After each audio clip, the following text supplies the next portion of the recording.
The Americans are the greatest economy in the world, the greatest country in the world, if for no other reason but because they believe it.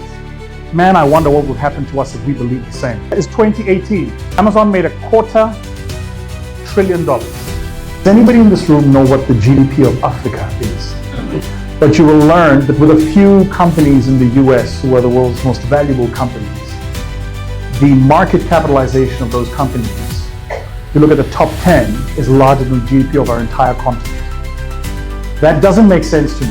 How does a continent that has the richest base of raw minerals in the world have less worth than companies that are run out of the US? The problem with Africa isn't seeds, it's the soil. That's why where do Africans go when they want to make it? Outside. Because it's all about planting your seed in good soil. So the revolution that we need is a revolution about how do we change the soil that our economies are operating in. If we, as Africans, could understand this, then the game about how we run our economies and our businesses would fundamentally change. Because we would put capital where ideas generate value. We would back each other. More importantly, we would be more patient with each other as we fail. So I wondered, what would happen if Africans believe their countries were magical? Business masterclass on a Friday evening. I don't care if Jeff Bezos is coming. We're not coming out. I've just come back from. I'd happened upon speaking in the US, and so I was on tour in the southern part, and when I leave here, I go back to continue that tour. But whilst I was there, one of the things that struck me, and I imagine a lot of us here have traveled at some other point to the US. Some of us have probably studied there. Many of us maybe even have family there, or we've lived there. One of the things that struck me, and it always strikes me about traveling to the US, is that once you're in it, you can't quite identify what the magic is. Maybe it's just me. But in every part of the world that you travel to, there is a magic. If I don't know, travel to Dubai, it's the big new fancy buildings, right? And in Dubai, the minute real estate is 4 years old, it's old. There's always something new coming up, something glitzier coming up, something fancier coming up. If you travel to the greatest country in the world, my country, South Africa. It's true, I don't know what to tell you. It's the lush beauty of our country. It's the fact that we've got the most gorgeous women in the world. I ain't lying, it's true. But every country in the world, if you travel to the UK, where I was a fortnight ago, it's these like old buildings. You travel into a building and they tell you it was built before the Middle Ages. And then you go to another building and they tell you this church arcs back to the 1200s. Every part of the world that you travel to has some magic in it. Which, by the way, let me just say to both Prince and all my brothers here, I'm very upset that of all the times I've come here to Nigeria, I still haven't been taken to the Of all the times I've traveled here to Ghana, I still have not been taken to the magical parts of this country. And so I elected on this particular journey through Kojo to spend some time after we're done here, so I can travel a little bit and see the beauty of the country. But one of the things that strikes me about the US is once you're in it, it's hard to find the magic. Now, the reason I make that point is to make this point. The magic of the US is that the US believes they're magical. That's it. If you've been to the Wendy's or you've tasted their highly processed foods, and I love the Americans, but man, that food is processed. Maybe as an African, it's just me, but it takes my bowels 2 days to adjust. Right? And everything is big. All the food is like supersized. And so, growing up where I grew up, you ate by proportion. Because a black mother's not feeding you to eternity, Maybe it's just me, but my mother actually counted the food in the fridge. And I know it's not just me, right? My mother knew how many slices of bread were in the pantry. And so if she came back and you had two slices too many, she knew. And so when you travel there, you realize that the beauty of the place, the magic of the place, is that the people of the place believe the place is beautiful and magical. So we have a business in India, we have an education business in India. So either once or twice a year, I'll happen upon a trip to Hyderabad to meet with our partners out there. And even there where you travel, you look for the magic and you look for the beauty. You look for the spot, the thing that if you put your finger on, you'd go, wow, I get it. That's what this place is about, right? And just, I can't wrap my head around how the world's biggest economy, the world's most industrialized nation, with the world's largest military industrial complex, the world's largest advertising industrial complex, the world's largest industry in total, is a country whose only magic is that the people believe the country is magical. So I wondered, I think one of the hard things about being an African doing business in this season, and Chairman, I'd love to get your thoughts on this, but I don't know how forgiving we are of each other's ideas when they don't work out. What would happen if Africans believed their countries were magical? Like, what would that look like? You know, if you're an African, you don't need external enemies. Your own people will do it for you. It's true. It's true. I always say, and I wouldn't say this where we're not in a locked room. But I always say, and I can't speak for other races, but let me tell you, making it as a black person, shit. By the time you're a public success, you've had to fight so many private wars. And a lot of them you can't explain to other people, right? Because they're, you know, it's if you will understand what I'm talking about, it's often this family that you come from. In my family, for instance, you have to remember that I'm first generation out of apartheid. So in my country, my generation is the first generation of young black people who could go into the economy and try and test enterprise without the state telling them it's illegal to either do business or to do business in other parts of town. So you've got that overhang, which means when you do succeed, sometimes the people who are telling you that you don't deserve your success are the people that look like you. You've got to fight that battle. Infinitely harder if you're a black female. Infinitely harder if you're a black female. And if you make it out of fighting those battles, then you've got to fight the battles of the rest of the world. These are the battles of competition, the battles of making it, the battles of trying to thrive, the battles of looking for relevance. And then, if you work in my space of capital markets, the battle of actually trying to raise money. That's a whole different story. I'm sure some of us could write theses on how difficult it is to raise money. One of the hardest things I learned about raising money is actually 80% of the work is who you know. 20% is what you're raising the money for. And so if you're not in the right networks, the right spaces, the right conversations, it's difficult to raise capital. And the truth of it is this: ideas don't beat ideas, balance sheets beat balance sheets. So many of us come from backgrounds with great ideas, but if you don't have the balance sheet to support that idea, it'll stay just that, an idea. And then lastly, hi Patricia. And then lastly, I think one of the hard things about being an African doing business in this season, and Chairman, I'd love to get your thoughts on this, but I don't know how forgiving we are of each other's ideas when they don't work out. So let me speak personally now, right? I notice when I come here each time that your economy is not dissimilar to ours, but I don't want to be a bad guest, so I'll speak about our economy, and if that extrapolates to yours, feel free to do the extrapolation. But the country I live in has an oligopolistic economy. What that means is that the economy is dominated by a few very large players.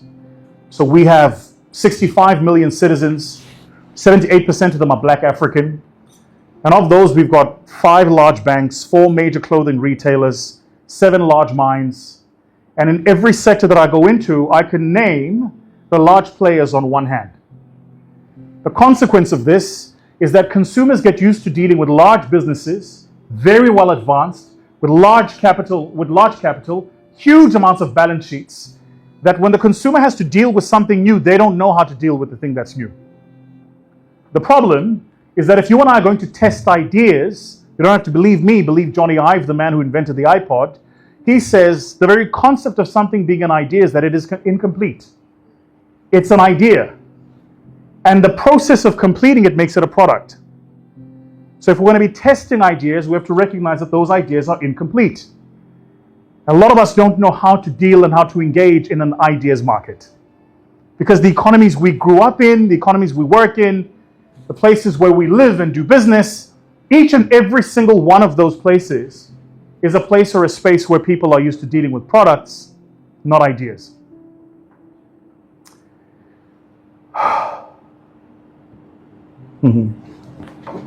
Comrades. So I have a coffee business. That's why you guys always see me drinking coffee. And our model is interesting. We don't actually deliver the coffee, you subscribe. So you go online and you buy the coffee pods by subscription, and then we get them shipped to you. Mad idea, how to run a coffee business without a coffee shop.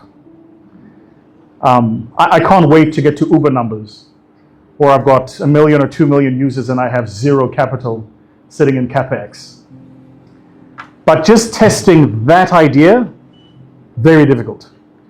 When we started dealing with our suppliers, one of the things we found interesting was we said to them, so here's what we want. We want X number of medium roast bean coming from Rwanda, X number of, strong strain of bean coming from Colombia, and X number of this and X number of that. And the first question they say is, well, your minimum order quantity is 1 container.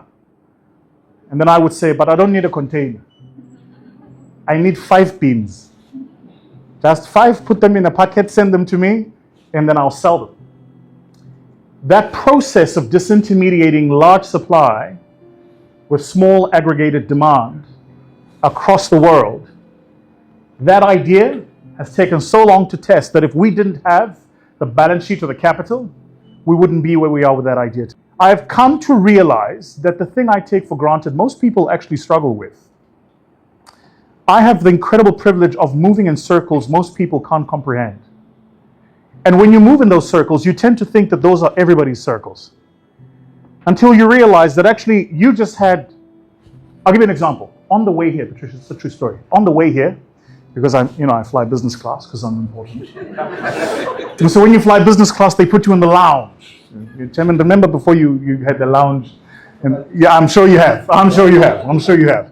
And so they put you in this lounge, right? So I go into the lounge at Dallas Airport, not D-A, D-U-L-L-E-S, in Washington. So I go into the lounge at Dallas Airport. And as I'm walking into this lounge, I notice a couple of guys standing there looking, quite serious. And they've got these pins on their lapel, and the pins have got like a glass gloss on it. Now, if you don't know, if you ever see a person wearing a suit with a pin that's got a glass gloss on it, typically they're security for whatever country they're in. Because usually countries will give you a pin and then the pin will have a glass gloss on it. So I noticed these guys standing there. And I go in and I give the lady my boarding pass and she says, thank you, sir, you can go upstairs. It's a true story. As I'm walking up the stairs, walking down the stairs is Ivanka Trump.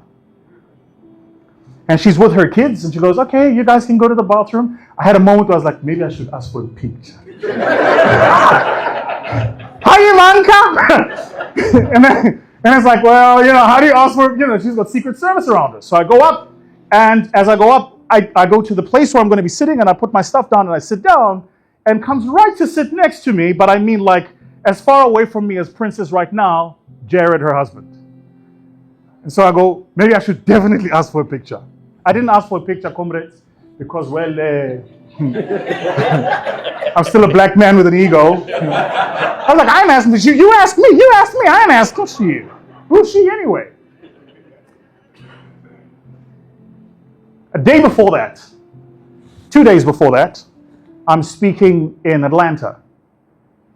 I speak, immediately after me is Miss Oprah Winfrey.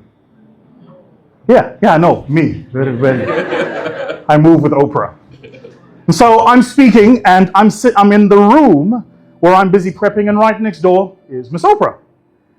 And so, you kind of can't like walk through the green room because you've been through security and go and ask for a picture. And I was like, maybe I should ask for a picture. And then my pride went, no, I can't ask for a picture. Oprah must come ask me. She must come ask me for a picture. Now, the point I make is, when you move in those circles, sometimes you forget that most people actually don't have the benefit of migrating and moving in those spaces, of knowing that if you're ever sitting next to somebody important, never ever ask for a picture. Because when you ask for a picture, you disqualify yourself from that moment. What you're communicating to that person is, I don't know if this moment is ever going to happen again, so I need to capture it.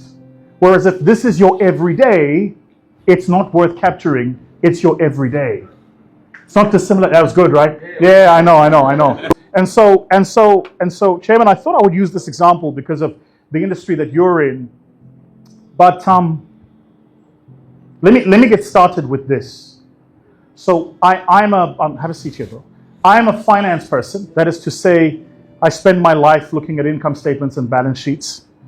And so in my world, if you can't put it on a spreadsheet, it probably isn't true. Which, by the way, for the entrepreneurs in the room, when you raise money, 2 ways immediately to get somebody's attention. First, put it on a spreadsheet.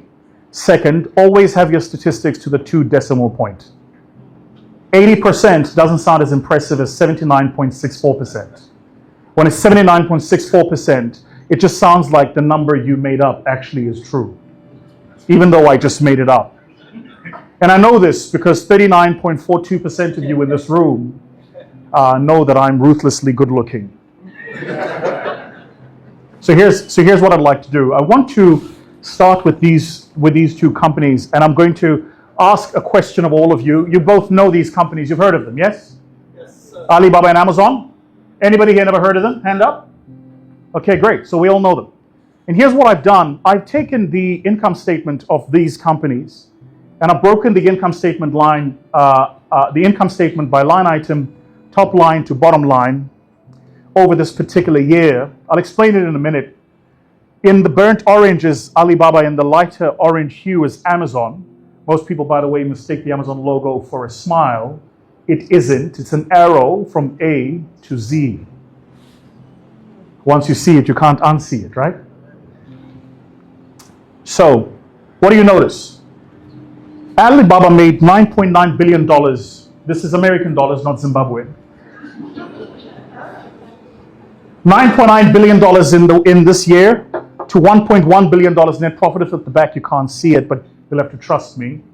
In that same year, Amazon made $51 billion top line, $1.6 billion net profit. I have a very simple question, and here's my question. I want you to imagine that you've got $1. You can either buy an Alibaba share or an Amazon share. You can't buy both. It has to be either or. And so for those of you here that do that Yahoo stuff and you trade contracts for difference and derivatives and futures contracts, none of that stuff. You're just going to buy an actual share. I want you to imagine that both of these company shares are selling for $1 each. Here's my question. If you could buy either one of these 2 company shares, which company would you buy? By show of hands, who here would buy Alibaba? By show of hands, who's buying Amazon? Amazon? By show of hands, who's trying to figure out what we're talking about? Yeah? It's okay. We'll explain. So, I suppose the fundamental question, who said they would buy Alibaba?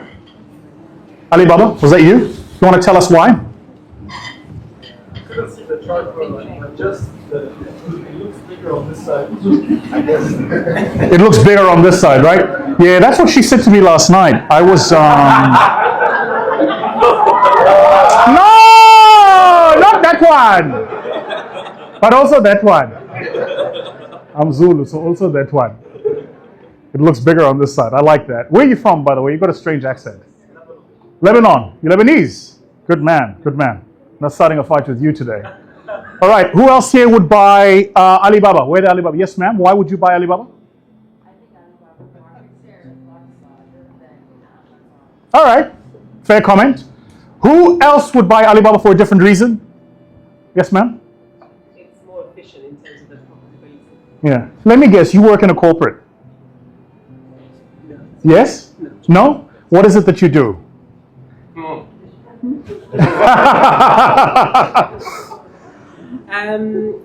Venture capital, private equity, Oh, wow. You're a PE person? in entrepreneurship. Right. In which stage of the space do you focus? Are you seed, early, growth? Really? Any particular sectors? Really? How do you do? This is what I've always wondered about. You know, we run a series of funds, right? But here's what I've always wondered about agnostic managers: is how do you build the fund economics? Because the the risks across each market segment is different. Yeah, basically, I run the current association for fund managers. So all the fund managers are our members. Right. Which one is this? It's the Ghana Venture Capital Association. Oh, right. So like Savka, like Avka, etc. The national. Excellent. I wasn't aware that there was one. There is one. Okay, well, great. Good to meet you. You too. Thank you. Look forward to a free membership. All right, so that was the last Alibaba answer we had.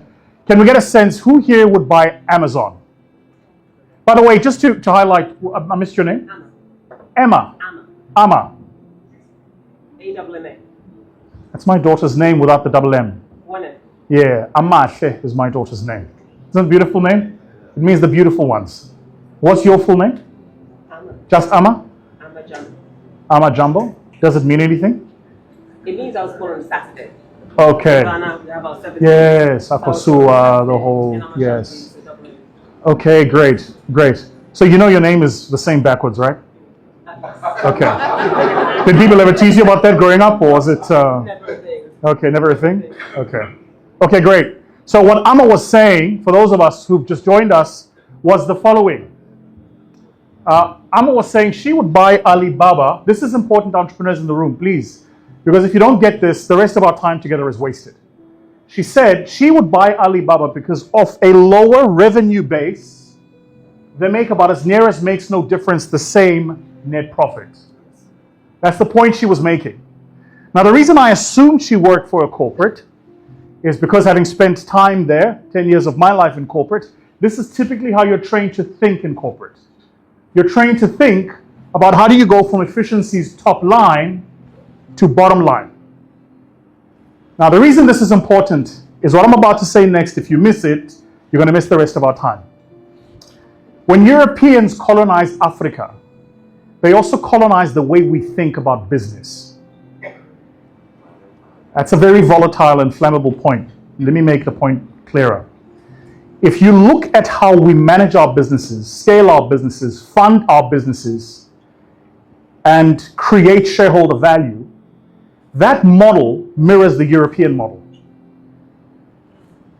I know that to be true because in almost every African country I go to, the second most important person in the room next to the tax man is the regulator. Everybody scared of the tax man?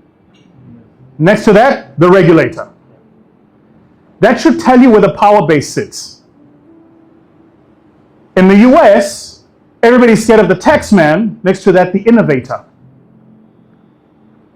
And so, if you're building an economy based on regulation, the role of regulation is to keep an economy steady and going the way it's going. You regulate, you don't innovate. This is why regulators constantly respond to innovation, but regulators seldom drive innovation. It's not their job to innovate. So whose job is it to innovate? The innovators. Whose job is to do what? Break the rules. And sometimes we don't break the rules, we just find the gray space where there are no rules yet. Hashtag crypto boys. You know who you are, Kwame. I see you. Just create a MetaMask wallet, move the money from this country to that country, now you don't have to pay exchange controls. It's a big debate happening in my country, by the way, there is a lawsuit in my country between the Reserve Bank and the tax authority and one of the largest banks. And the conversation is, if your money is sitting in crypto, who gets to tax it? If I'm a South African citizen, but I've got money in my MetaMask wallet, which, by the way, is true, I opened while I was living in Dubai, who gets to tax it? And secondly, if I move money from my US bank account into my crypto MetaMask wallet, who gets to tax it? And if I do move that money, do I have to report still to my national government, which, by the way, has exchange controls? And if I move that money into my South Africa bank account and I want to move it back, when did I earn the money? When I moved it in or when I moved it out? And if I don't know, bring the money into South Africa and then I lose because the particular crypto wallet or currency that I'm holding loses value, do I get the tax credit of a notional on-paper loss? Or what happens if I bring that money into my South African wallet and then I decide to take it out again, but at that time, the cryptocurrency gains value, do I have to pay capital gains tax? All of these are serious contestations and fights happening in the world today as we speak. Why? Because all the regulators have rules written for the world of business they've done business in, but that's not the world we're in now. Yes, sir. Does that make sense? Yes, sir. Right. Now, the reason I made that point is because almost every single country in Africa, if you want to understand how we are regulated, just travel to the former colonizer and read their regulations.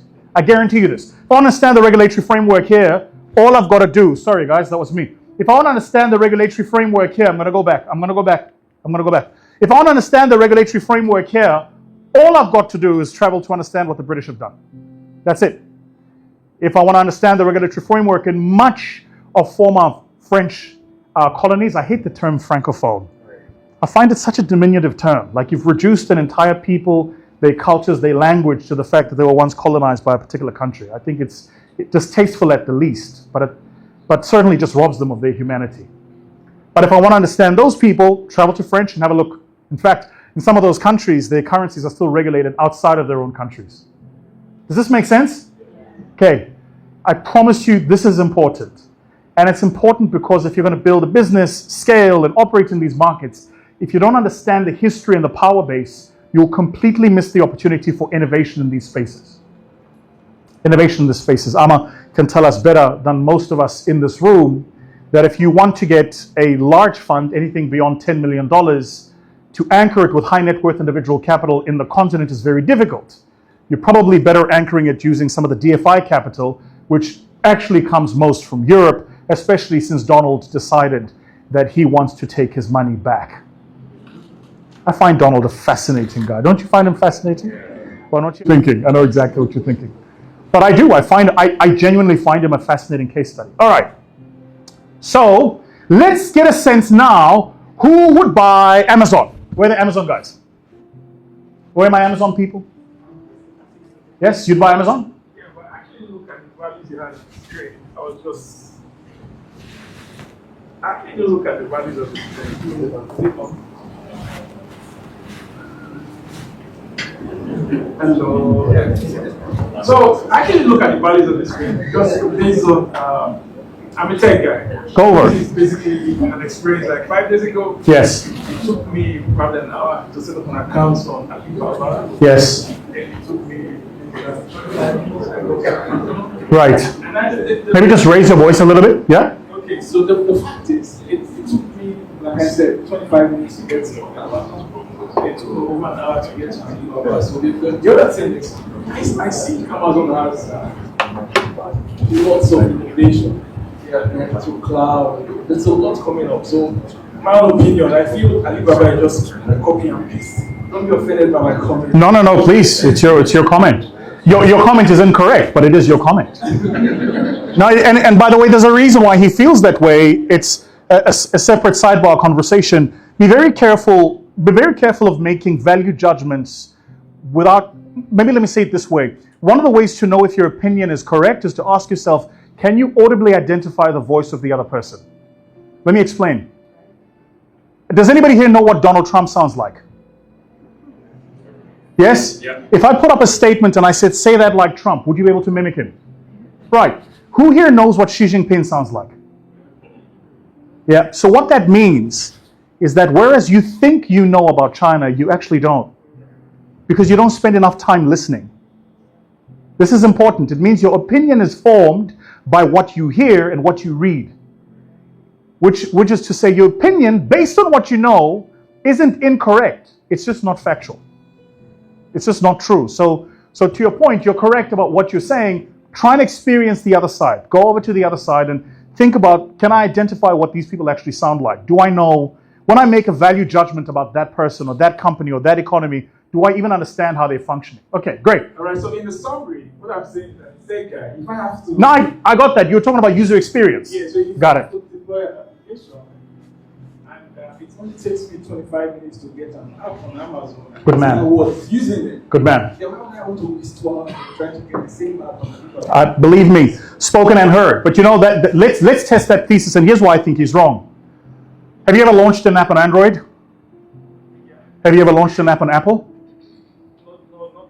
Not Not on iOS? Not iOS. Let me tell you, getting my former mother-in-law, Getting my former mother-in-law to answer my phone calls is easier than launching an app on iOS. Anybody here who's launched an app on iOS knows what I'm talking about. You could just go to the hospital and get an enema. Do they know what an enema? Okay, that's easier. It's easier to move to change your bowel movement than it is to launch an app on Apple Store. But people still launch apps on Apple Store. So if your argument was correct, then people wouldn't be launching apps on Apple Store because it's a difficult experience, no? Gotcha. Anyway, let's move on. Who else would buy Amazon? Who else would buy Amazon? Who else? Who else is buying Amazon? Suddenly, Christian, I'm getting no answers now. I'm getting no love. They don't want to hear from me. Who else would buy Amazon? You want to buy Amazon as compared to what? To Alibaba. Yeah, we're comparing here. Who else? Who else would buy Amazon? Nobody else? All the Amazon hands have gone down suddenly. No, nobody else? You wanted to say something? No, he doesn't have anything. I'm saying, based on the information that you're giving, it's very difficult to do a judgment. At the end of the day, you're not giving. Yeah, I know exactly what you're doing. I'm not going to let you do it. You've scared everybody. No, I'm going to say this. You know, the role of the judge is to adjudicate based on the evidence in front of them. Right. This is your evidence, comrade. Okay, there's two more people. Let's take two more people, then we'll move on. You had a point? Go for it. Shall we give him the microphone? I'll come to you in a minute. Sorry, sir. Basically doing Amazon because of the person who has the business. Right. So you believe in Superman? I believe in the leader of the business. Sure, Superman. Actually. Sure. So probably I will do Amazon because of the person who is. Okay. Did you vote in the last elections? Yes. Yes, I Who did you vote for? Don't answer. Don't answer. Because I thought I saw you at that gold statue launch. Never mind. Let's take your comments, sir. That was good, right? Yeah, shots fired. Yeah. So my view is this: that this snapshot only gives me revenue total. It gives me e-commerce revenue. It gives me service revenue. It gives me cloud revenue. It tells me operating profits, and it gives me net export profits. It doesn't tell me what occasioned the net profit. I don't see expenditure. I don't see expenses. So it's possible that in the year that this snapshot was taken, there was some innovation, crazy investment on expenditure side, which may have occasioned this. Now, absence of that is difficult to make a value judgment. See, this is what happens when people come to the court and then tell the judge that the evidence that has been led by the prosecution is insufficient. This is your evidence, comrades. Guilty or not guilty? That's all I'm asking. We had one more comment. Who else had a comment? One last comment? Yes, sir. Let's take this. Let's take this gentleman's comment. Can we get the microphone over here? Thank you. And then we'll move on because I want to happen upon the point that you were making earlier. Yeah, I think he makes a good point. But clearly, you can look at it, considering that both of these companies are innovative companies for the business of innovation. You can say that Amazon has tested its model. So when you're talking innovation, you're not concerned about profit. You can leave the profit behind because you're trying to build equity. Mm-hmm. You're trying to establish yourself in different segments or different markets. Mm-hmm. So, for all intents and purposes, you can say that Amazon has done that. In cloud revenue, in cloud and in services, they've 14 billion in services, 5 billion in cloud. Mm-hmm. They've tested a model that works. Mm-hmm. Right, so this is what innovation is. It's going to pay off for them for a long time. Mm-hmm. And they could actually kick Alibaba out of those markets on their side. So profits are good, but they're not a good measure of an innovative company. That's a great point. Profits are good, but they're not a good measure of an innovation-led enterprise. It's a very good point. Very good point. I should tell you, by the way, that in the world I work in, that's probably one of the most contentious arguments, which is, what is the value of an innovation that is not yet reflecting on the income statement? And there are entire papers circulating about people who talk about this. Okay, great. So here's what I did. I gave you a snapshot. Always be careful, by the way, of people who present point-in-time information.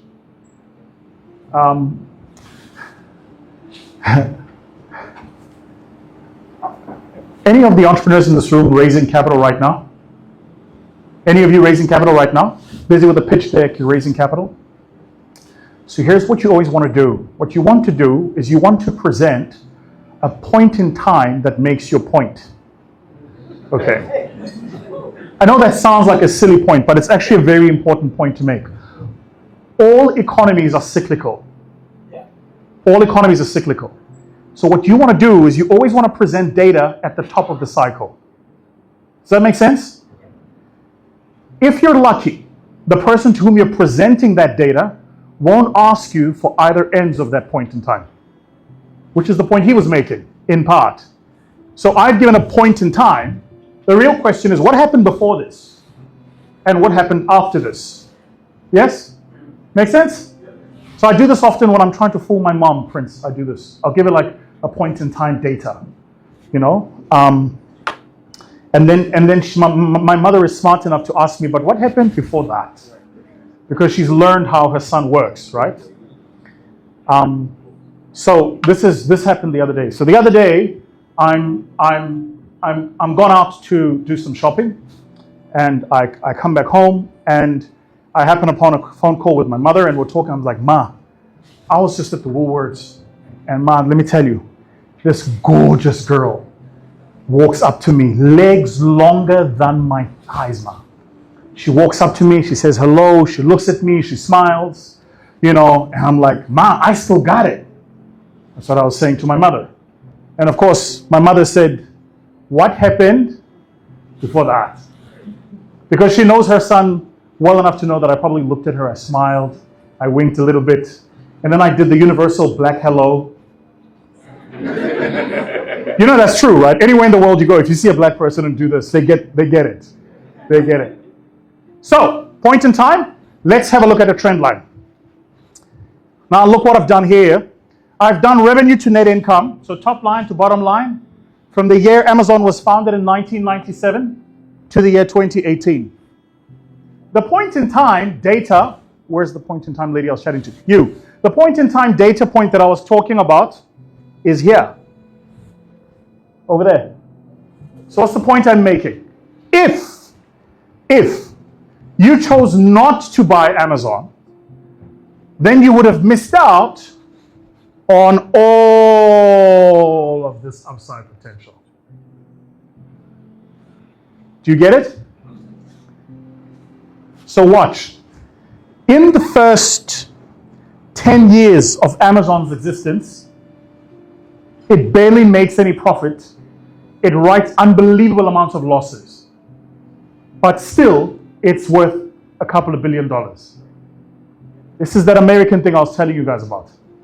They run loss-making companies, but the companies are worth billions. So what's the value of the company if it's making losses? Very difficult to do this in Africa. Try it. Don't believe me, try it. Just try it.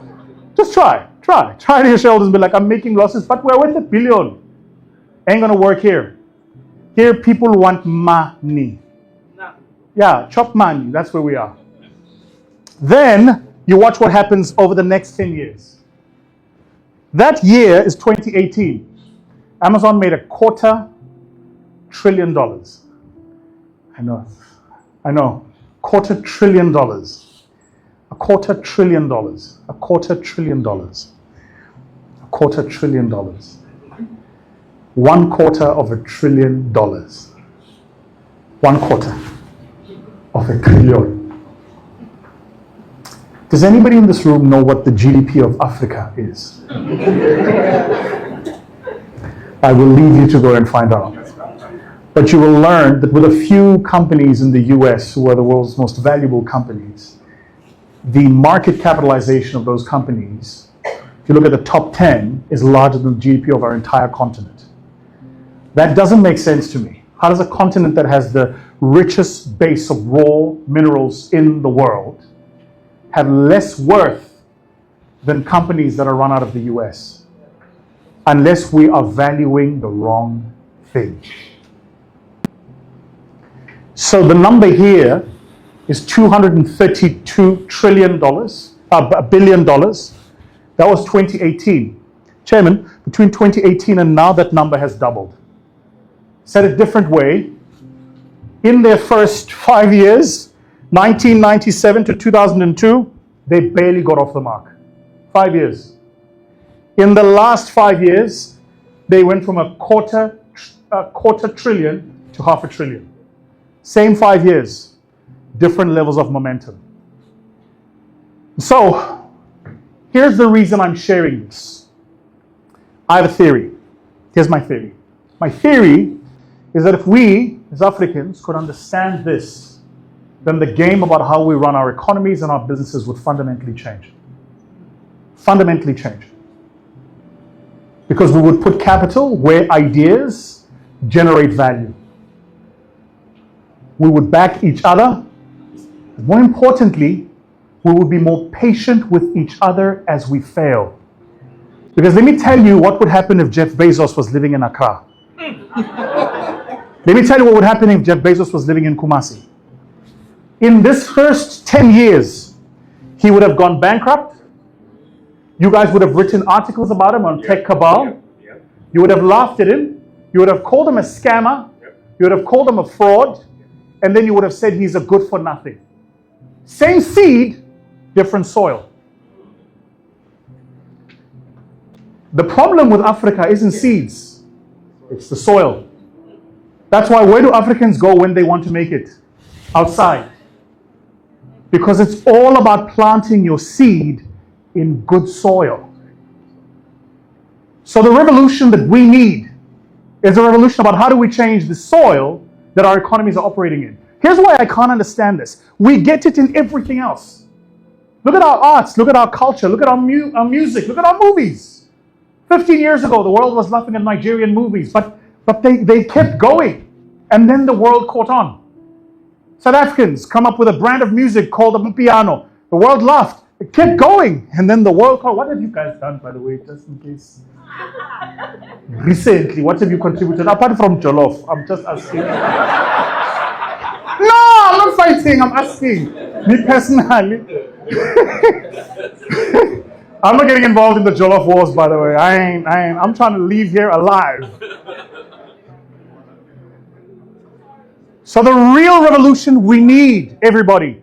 This is why I personally do what I do. It's because we have all of these revolutions happening in arts, culture, music, everywhere except our economies. Our economies are still run by 1960s thinking, by people born in the 1950s who became irrelevant in the 1980s. And even today, we're still using that same thinking. Now, I have a theory. Here's the theory. The problem with many of us young people is we watch way too many American movies. And so we think that power is this thing that's given to you. And like you're going to wake up one day and the old generation is going to go, here's power. It's yours now. Never in the history of mankind has any generation surrendered power. Power isn't something you surrender, it's something you take. So if we want an economy that's going to be good soil for all of our seeds, it's up to us to make that the case, not the inverse. This idea that somebody's going to come and save us, I don't know how to say this to you, but it's just not going to happen. Is that fair? So I suppose the most important thing I'd like for you to take out of this session is this. How can you be good soil? Some of us, we are good soil by being the people who plant the seeds and operating in the spaces and creating value. But for others, here's how you can be good soil. Stay out of the comment section. Too many people have too many opinions about things where they've got no skin in the game. Yes, sir. Where you're passing judgment about things you don't even understand. And what you don't understand is that you are a part of the problem. You are adding one more nail to the coffin that is burying an innovator. Then you turn around and say, why is the economy not growing? Why are new companies not coming up? The Americans are the greatest economy in the world, the greatest country in the world, if for no other reason but because they believe it. Man, I wonder what would happen to us if we believed the same. Just if we believed it. Just if we believed it. Phew. So the comrades. Okay, great. So I'm going to talk a little bit about this because I think that's what we need. I think we need a bit of a founder's mindset. And here's why I think that's important. The latest literature, Chairman, tells us that we're about to go into a cycle of more and more companies getting exited out. Let me paint the picture for you, for those of us who don't work in this space. So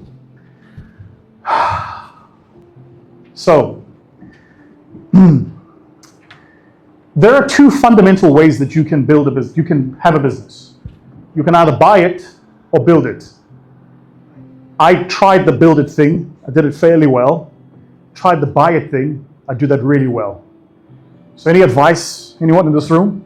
If you can buy, don't build. Our economies are very difficult to build in for the reasons I just mentioned 5 minutes ago. But if you can find something that has potential and opportunity, and you can inject your capital, your expertise, your thinking, and your networks into it, and you can take it to level next, you should definitely do that. The important thing here is for you to do this, you need to be a founder. Let me explain. Not an entrepreneur, a founder. These are very different ways of thinking. I can tell you about the founding fathers of my country. Because even though we will have many presidents into the future, we will only ever have one generation of founding fathers. Founders create a distortion in the system that changes the trajectory of history. It echoes into the future, into eternity. The challenge, I think, for most of us is that we've been sold this thing about entrepreneurship, and I think it's great. But I think we're thinking as entrepreneurs, we're not thinking as founders. First, if I were to think as a founder, what would that mean? It would mean that I recognize that there is going to come a time when the business no longer needs me. There's going to come a time when the thing we're building no longer needs me. In fact, there's going to come a time when I can't do the thing that I've started. So many entrepreneurs have destroyed value they created just by overstaying their welcome. You ran the business too long. You stayed in the boardroom too long. And then you began to believe your own hype. You became your own echo chamber. You asked yourself the question and you answered. My mother used to say there's nothing wrong with talking to yourself. It's when you answer yourself. Then you've got problems. But talk to yourself is fine. I'm really, really passionate about this thing. We need a generation of founders. Founders. I mentioned earlier the US, and this is the last time I referenced them. But if you think about that economy, what's it built on? It's built on founders. In fact, the founders even named their businesses after them. McDonald's, Morgan and Stanley, Bear Stearns. They even name it after them, recognizing that it will outlive them. Not entrepreneurs, founders. If we could have a mindset of founders, the game would change. And here's why it would change. Because you and I would realize that yours and my job is just to be first generation. Not to buy. Let me move on. Because I was going to say something about G classes, and then I remembered that. So the point is that, you want to be a founder. And what I hope to do over the next few minutes is to explain why the mindset of a founder is so different. The mindset of a founder is so different. By the way, have you ever noticed that even when a company changes, the founder's name will always be there?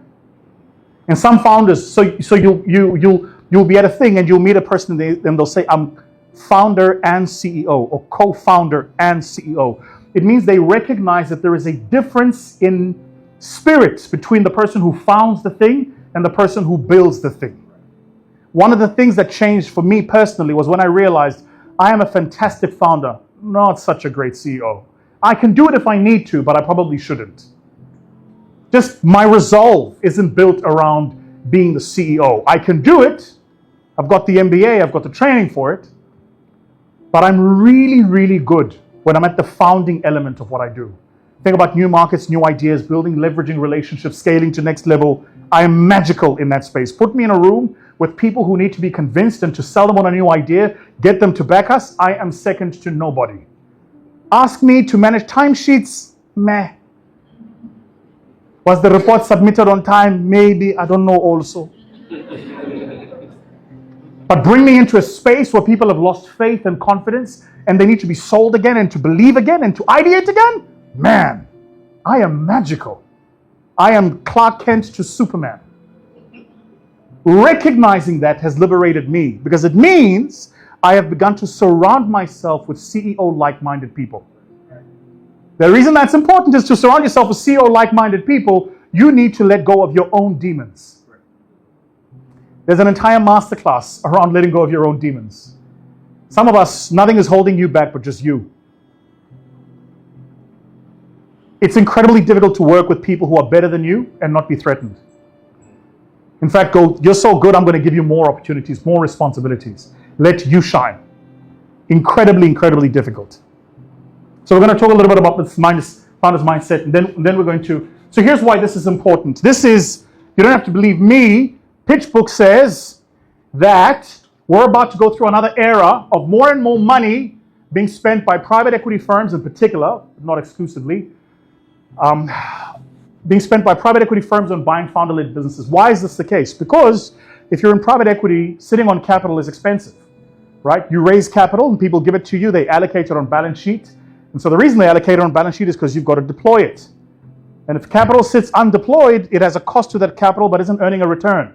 That immediately changes your fund economics, it changes your IRRs. You want to be deploying that capital as fast as possible. And what we're seeing more and more of now is more and more capital going after founder-led businesses. This is a huge thing you're about to see happen here in Africa. Just watch. Watch how many founder-led businesses that are second or third generation are about to be bought out by private equity firms. For the first time, I think, in the history of accounting, and I might be wrong, don't quote me on this, but for the first time in the history of accounting, a private equity firm bought an accounting firm. Why would a private equity firm buy and audit an accounting company? Why? Because who do they audit? Whose accounting do they do? Founder-led businesses. And so I would buy them because I get first glance into the economics of the companies that become my target portfolio companies. Does this make sense? For those who still haven't caught on, I'm trying to find a better way to say this, please. Maybe let me say it another way. Sir, what's your name again? Mohammed. Remember when you and I were talking about our size? Mohammed, I have a theory.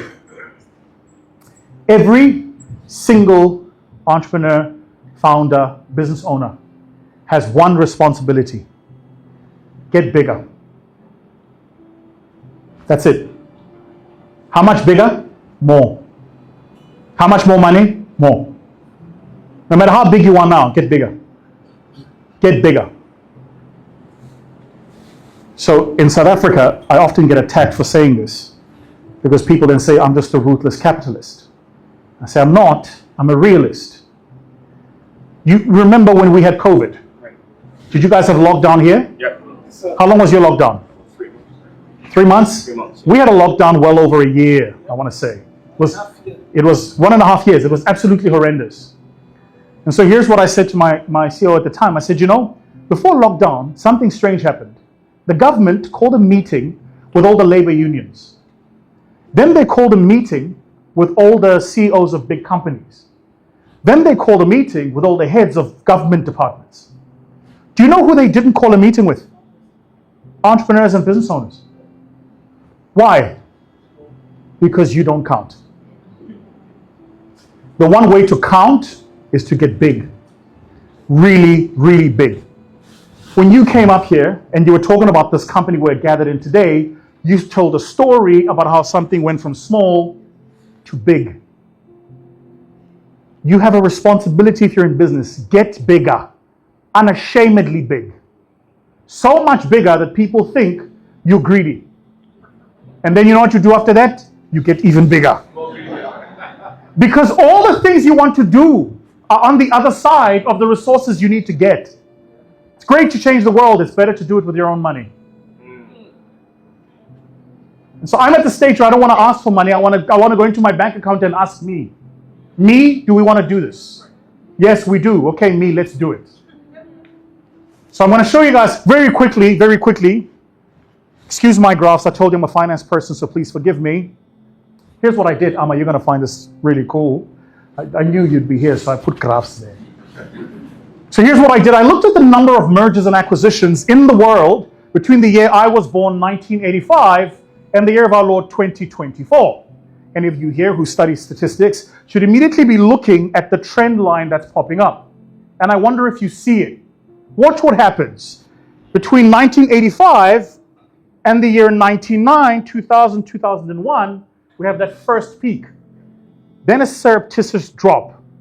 And then it keeps going and it dries and peaks again around 07. And then a minor drop and boom, boom, keeps going and suddenly pops up again around there. Can somebody tell me what happened in the year 2001, 1999? Mohammed? 9/11 was 2002. What happened in 2001? Say again? The tech bubble. A dot-com bubble. If you were born in the 1990s, dot-com was, well, I'll explain later. They won't know. They won't know. Dot-com, was that like an app? No, it was before we had apps. Everything was dot-com. So all of these transactions happen, boom, market bubble drops. Then watch. Same thing follows around 2007. What happened in 07? Come on. What happened in 07? A housing crash. What's the word that we use in boardrooms so that you sound like you know what you're talking about? GFC, the global financial crisis. Write that down. So the next time you're in a boardroom, say, remember the global financial crisis. Don't say crash. Write it down, you know. Half of how you're perceived is the language you use. Yes, sir. Right? And so, this happens. Then, it picks up again, and then suddenly we go up here. What happened around 2019, 2020? COVID. Now, over this period of time, the amount of money that banks, in particular in the US, but the amount of money that banks have been pumping into the economies has increased by multiples. All that money needs a place to be invested in, which means if you're building a founder-led business, this curve is about to do this. I don't know about you, I want to be on the other end of this curve. I want to be either the person buying or the person being bought. Here's a beautiful thing about the capital system. The transaction will happen whether you're a participant or not. So you can sit on the sidelines and understand it theoretically, moan about it or talk about it, or you can go, I want to become a part of that. How do I get my unfair share? Specific use of words there, unfair share. Let nobody sell you on fair share. There's no such thing as fair share. And the person who's getting a fair share is the one whose unfair share was taken. I don't want my fair share, I want my unfair share. That's the share that I want. So the point I'm making here is, notice peak 2000, peak 2020, 2021. I'm of the view that we're about to go through a similar peak again. Now what I've done here is I've compared 1985 to 2000 versus 2001 to 2024. By the way, if you're wondering what these numbers are, these are the number of transactions, actual businesses that have been bought. Just think about what I just said to you. 70,000 businesses. These are 58,308 unique transactions where a founder-led company was acquired. 365 days in a year, 53,000 transactions. That means as we have sat here today, a couple of hundred of these transactions have taken place. Tomorrow even more, tomorrow even more, tomorrow even more, tomorrow even more, tomorrow even more. Unfair share. And I can tell you what those people are not doing. They are not posting on Instagram. They are the one buying Instagram. If we can have this fundamental shift, guys, it's a game changer for us. Here's what breaks my heart. If I did the same number, and Vanessa, we should try it for the next time, but if I did the same number and I looked at the number of hits in music that Africans were contributing to the rest of the world, we would have an unfair share representation. Yeah. Now, if I extrapolated that and I said how many of these transactions are done in Africa, the number wouldn't be the same. Which means for some strange reason, we're good at making the world dance. We're just not in the financial dance. I want my unfair share. I didn't come to play nice. I want more. More money, more business. More. You know, I'm being funny about it, but let me make it personal for you guys. In my country of birth, the unemployment rate is well over 40%. I don't know what it is here. But we have an unemployment rate of well over 40%. Well over 40%. That means 2 out of 5 people who are looking for work can't find work. Statistically, 1 person supports 5 people in my economy. So every person who can't find a job is a household of 5 people without food on the table.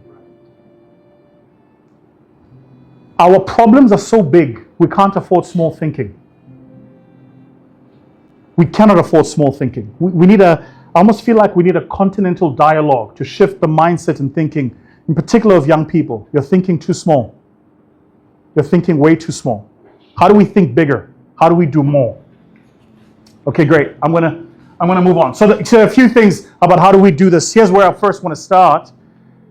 First, I want to just make sure that we all understand a few things. Entrepreneurs are not business owners. Business owners are not entrepreneurs. Founders are not entrepreneurs. These are all different categories. I don't want to spend a lot of time into this, but I'll break it down for you very quickly. Then I want you to ask yourself, for those of us here in the room who run businesses, which of these are you? Now, I notice a few of us screening this. Relax. I'm going to share a full copy of this presentation with Kojo and the team, and I'm hoping that what they'll do is they'll circulate it to those of us in the room. Is that okay? Okay, great. So I want you to ask yourself, where on this level of scale, where are you? Most people who start businesses start first at the bottom, where you're the professional. The professional is the person actually doing the job. I'm the accountant, I'm the lawyer, I am the speaker, the masters of ceremonies, I'm the DJ, I am the audio person, I'm the cameraman, holding the cameraman. I am a professional and I have specialized knowledge doing what it is that I do. Then as my business goes up, Black Volta, what happens is I become self-employed. I like Black Volta, by the way, good guy. What happens if I become self-employed? So what do? I get 2 or 3 people around me that I give key parts of the production process to, but I oversee it. There are 2 dependencies there. First, me. I must be there. Second, I must quality control and oversee. Does that make sense? Yes, sir. Most of us go from professional to self-employed fairly easily. What happens next is you go from self-employed to business owner. And at the level where you're a business owner, you've got 2 or 3 managers who can run your business for anything between 2 to 5 days in your absence. After 5 days, the wheels fall apart.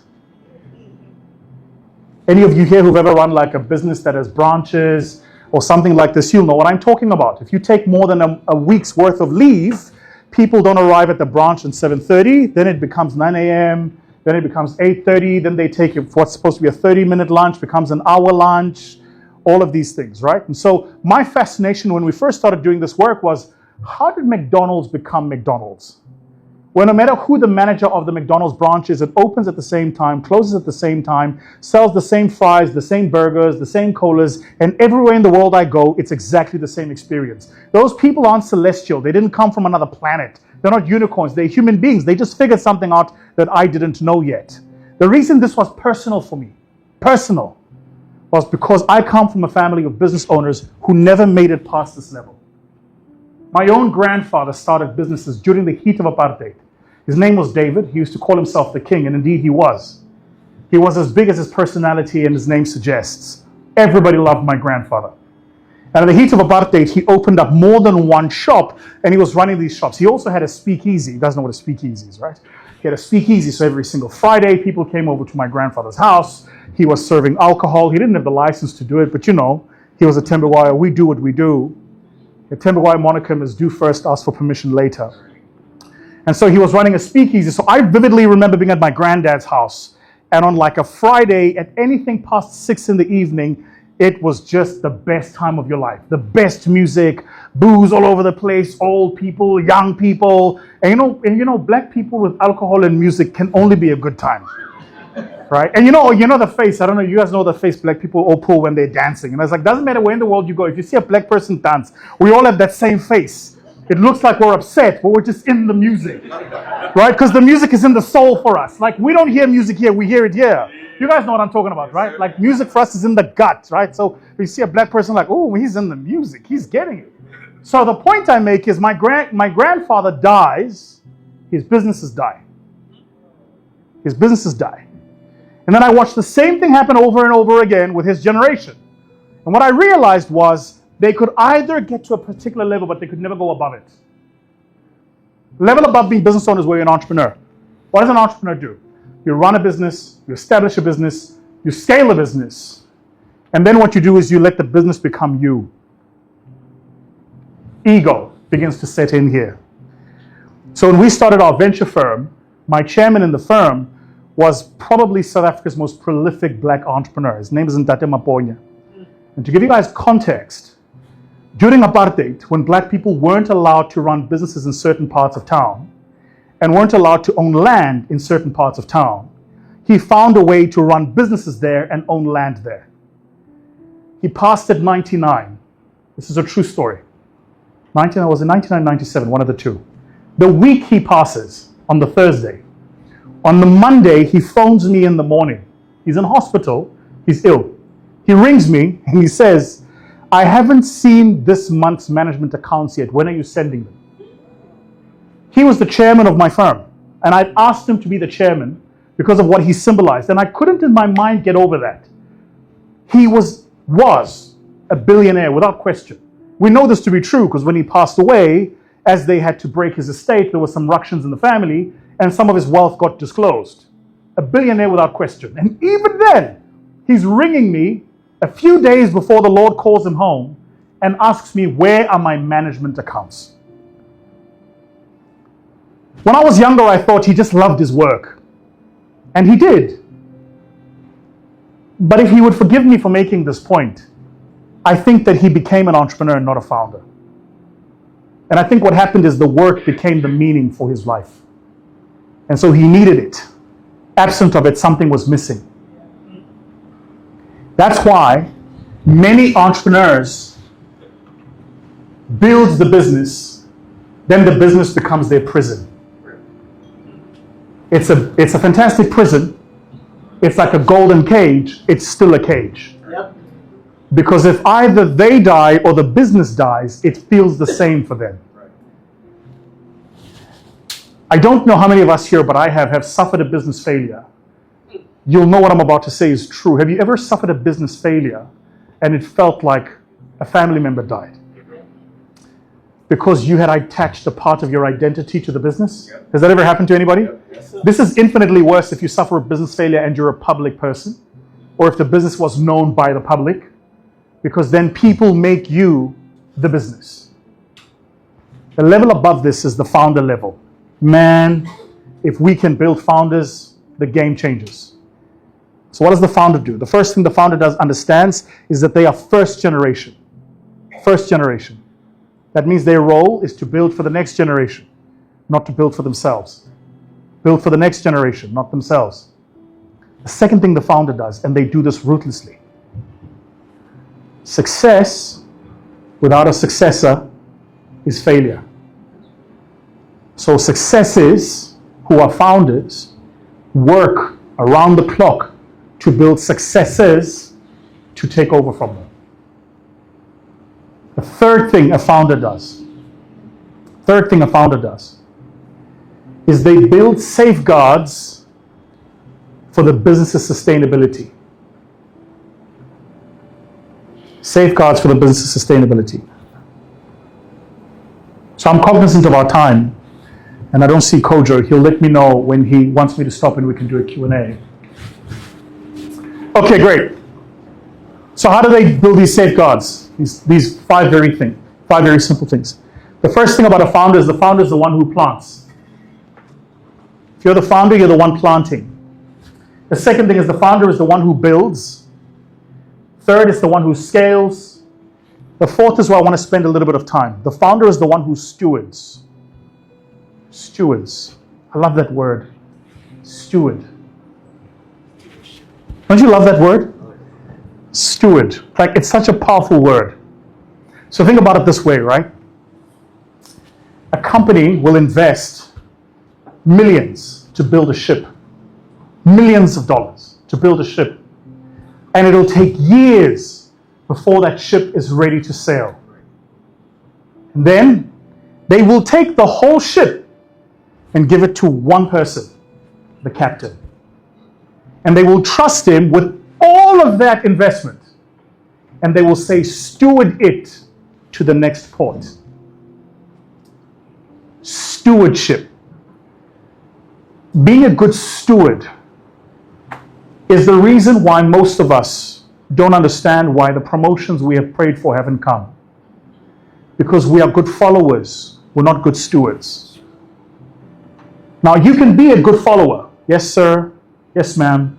I do what I told when I'm told. But a good steward goes beyond following. They practice independent thought and judgment. So what that means is the person that you serve, and all of us are called to serve, your role as a good steward is to see the things they are unaware of and to mitigate the risks they don't even see. So difficult for most people to grasp this concept. Being a good employee, guys, being a good follower is great. It'll get you the job, it won't get you the promotion. Being a good steward is what gets you the promotion. Try this for those of us who are employed in this room. Try it next time. Try doing the job that you want to be promoted to. Just try it. I don't know what that job might be, but when you get to work, try to do that job. Do your job and then the job you want to be promoted to, especially if it's a vacancy. And watch what happens as the organization you work in has to fill that role. Your name just naturally pops up. It's what for me, I like to call it the opt-out model. So here's how I've built, by God's grace, my career. I built my career by forcing people to opt out of me, not forcing them to opt into me. Do you guys get that? Last year, I'm speaking in the US at the International Leadership Summit. The Bishop Jakes is in the room. And I know that he runs a particular forum for entrepreneurs, and I want to speak at that forum. So what do? I get up and I do what I do so well that the only way he doesn't invite me to the other forum is he has to opt out, not opt in.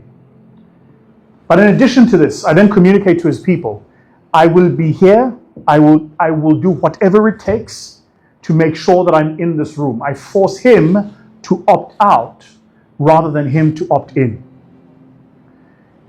When you deliver, not only at the level where you are employed, but at the level where you are called, you force your leader to opt out of you, not to opt into you. So being a good steward is such an important gift. Such an important gift. Maybe let me decode it by saying this very quickly. Every single leader in this room, and the leaders that I look at them know exactly what I'm talking about. Every single leader in this room has a problem that's keeping them up at night. You heard the stuff? You heard that? You heard that? Every single leader. And so I'm sat in conversation yesterday with Patricia. And Patricia, what did I ask you? I said, what is the one thing keeping you up at night? If you can teach yourself to ask people that question, the game changes for you. Because you immediately become a problem solver. Like, what's the one thing that's keeping you up at night? And how do I take that off your hands? You give people the opportunity to opt out of you rather than having to opt into you. Being a good steward. Being a good steward. They tell me we've got 30 minutes, so we need to jump to Q&A. I'm going to move very quickly. I don't want to talk about her, although she's fantastic and beautiful. I don't want to talk about this either, but here's where I want to go.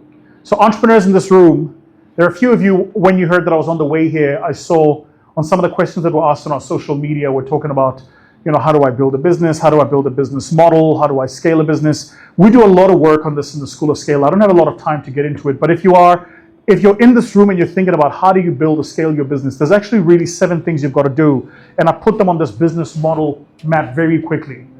Very quickly. The first 3 speak to your consumers. The central one speaks to how you build relationships. The last 3 speaks to how you manage your income statement. So on the consumer end, it's knowing who your customer segmentation is. And by the way, this is really important. A lot of entrepreneurs still make this mistake, right? Where you don't segment your clients, and so you think every person that is a potential lead is a client. The issue is that there are some clients who will make money for you and others who won't.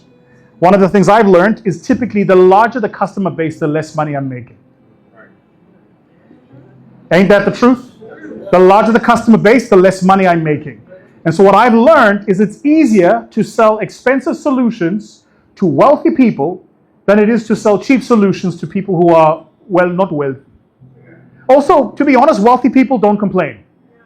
They'll spend the money, they'll tell you if they like it or don't like it. People who are not wealthy, you will trend on Twitter, chief. Have you ever had somebody call you a scammer for $20? You're like, I spend that on breakfast. Right? So one of the things I've had to learn is segment your clients. And guys, if something doesn't work, you kill it. Some of you here know I had a mentorship platform called VT Club 100. Yeah. Last year alone, we spent $20,000 on the app for VT Club 100. That's why I could talk to you about launching it. $20,000 alone on the app. That excludes my people expenses, my costs. I just killed it this year. My comments are littered on social media with what happened to VT Club 100. It's dead. Why? No money. I want money. No, I don't want businesses to break even. If I'm spending $100,000, I'm getting $100,000 back. Do you know how much my time is worth? No, chief. No. Mandela did not suffer for me to break even. No. I want profit. So, but I could make that decision because I'd segmented my clients. I'd segmented it, I understood it, and we tried all sorts of things. When we launched it, it was a monthly subscription for $250. And that went well. And then we went, well, what would happen if we changed the price and made it at $25? We changed the price to $25, the subscription shot up. Here's the crazy thing, more people subscribed, but I made the same. Because I was charging less for the same thing. So me, I kill it. No, I'm not attached to this thing. So segment your clients. Segment your clients and don't be afraid to walk away. I think you do society a favor by saying, you know what, you're great, but you're not for me. Right. You know what I mean? Yep. You ever been on a date and you were like, you know you're great, but not for me? No? Okay, I'll move on. Maybe it's just me. Maybe it's just me. I don't think they understand what I'm... In my day, when you were dating, if somebody was not for you, they were just not for you. And don't share this. This is a true story. My day, many years ago, many years ago. Many years ago, when I was still dating. Many years ago. So I go on this date. Right. She's gorgeous. Right. Gorgeous. Long hair. Everything. Right. Skin that looks like she washes with avocado. Right. Gorgeous. Beautiful red lips. Green eyes. So beautiful. When she looked at me, she looked through me. Right. When I tell you. Right. When she said Vusi, I could just hear my ancestors calling me. Vusi. Just gorgeous. Right. So we go on a date, as you do.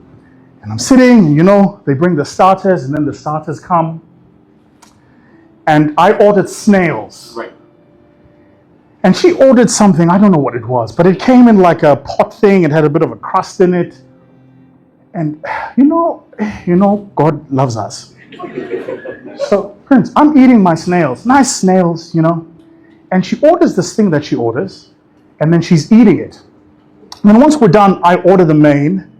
And, when you go on a date, steak, pasta. Ladies, not ribs.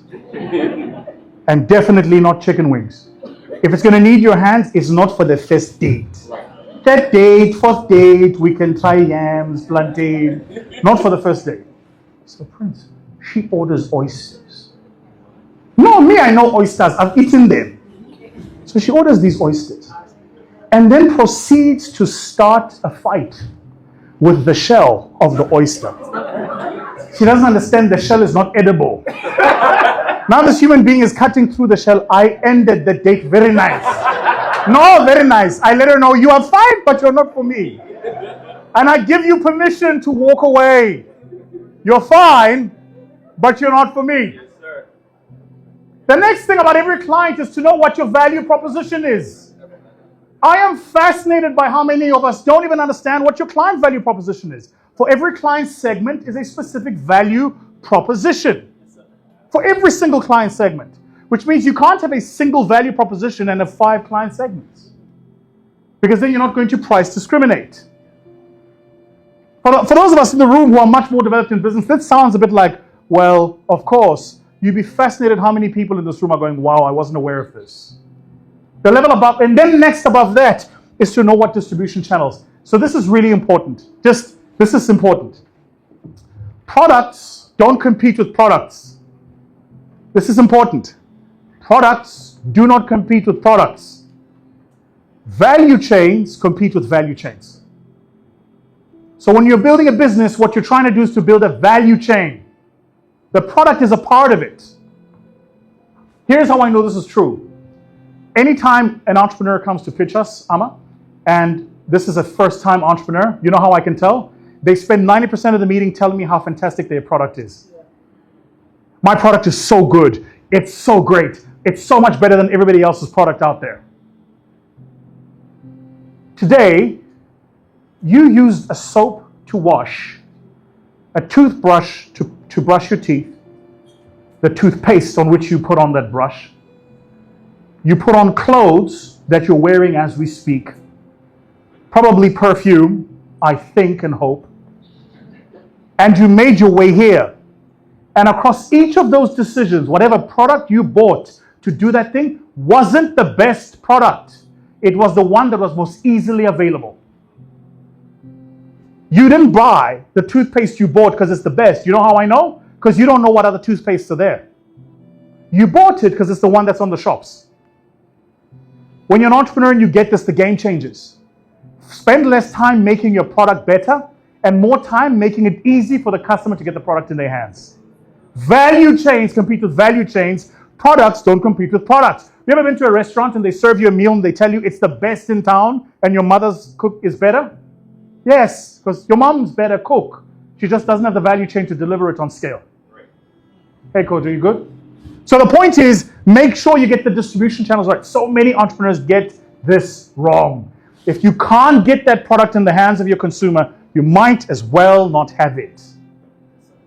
So spend time building distribution channels. So fundamental. Next, how do you manage your customer relationships? Entrepreneurs in this room, WhatsApp is not a CRM system. Yes, sir. Say it again. WhatsApp's great. Don't get me wrong. WhatsApp for business and you can put stuff and run ads and leads. It's not a CRM system. It's not a CRM system. And today with HubSpot and Zoho One, you can get a CRM system with 5 seats for $5 a month. Yeah. There really is no excuse for you not to have a CRM system. See, if people are going to take you seriously, you're going to have to take yourself seriously. And at the basis of this, at the very least, is keep consistent customer data. All of these, this is how you build customer relationships. This is how you manage them. Next is how do you monetize them? So what are the revenue streams? For each customer segment, what's your revenue stream? That's important. For each customer segment, what's the revenue stream? So if I have 3 customer segments, each and every single one of them, I have to be clear on the revenue stream, and then watch this. I have to be clear on how I interact with them. So what's the client-facing process? And how much it's going to cost me to do all of this. So why would I can a product?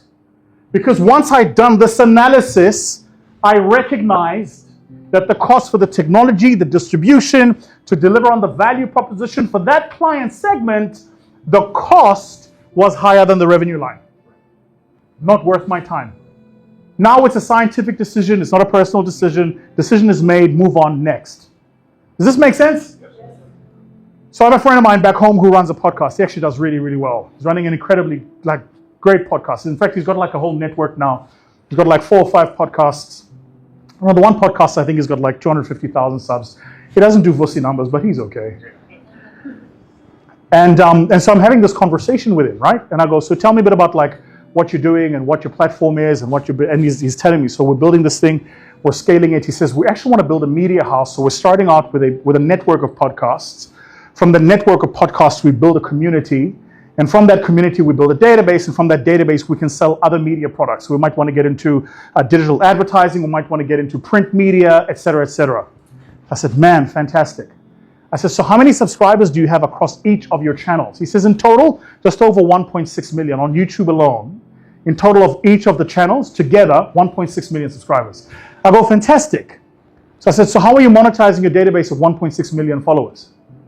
He says, no, I don't have a database of 1.6 million followers. I said, so you must have like an email database, right? No email database. I said, let me see if I understand this. Comrade. You've got channels that altogether combined have 1.6 million subscribers, and you don't even know if any one person is a subscriber to more than one channel. He says, no, I don't. Do you know why he doesn't? because he's not even keeping the customer data of each of those channels. So then I say to him, what does it cost you to run your channels? As well, I spent X number on the camera equipment, X number to record, X number. We basically come out at about $3,500 per episode, shot, produced, and launched on YouTube. So what was my next question? How much do you make on YouTube? Yes, of course. How much do you make on YouTube? He says, I know how much I make a month. I said, no, how much do you make per video? I can see how much you make a month. How much do you make a video? I don't know that stuff. So, what I tell him, go and check. Because for every customer segment is a revenue line and a cost structure. It's just there. You just got to figure out how do you calculate that data. Because if you're not calculating that data, I'm not sure if you're running a business or if you're just running, your ego. You can be active and poor. Thank you, sir. Thank you. It's not often you get a round of applause from a cameraman. Thank you.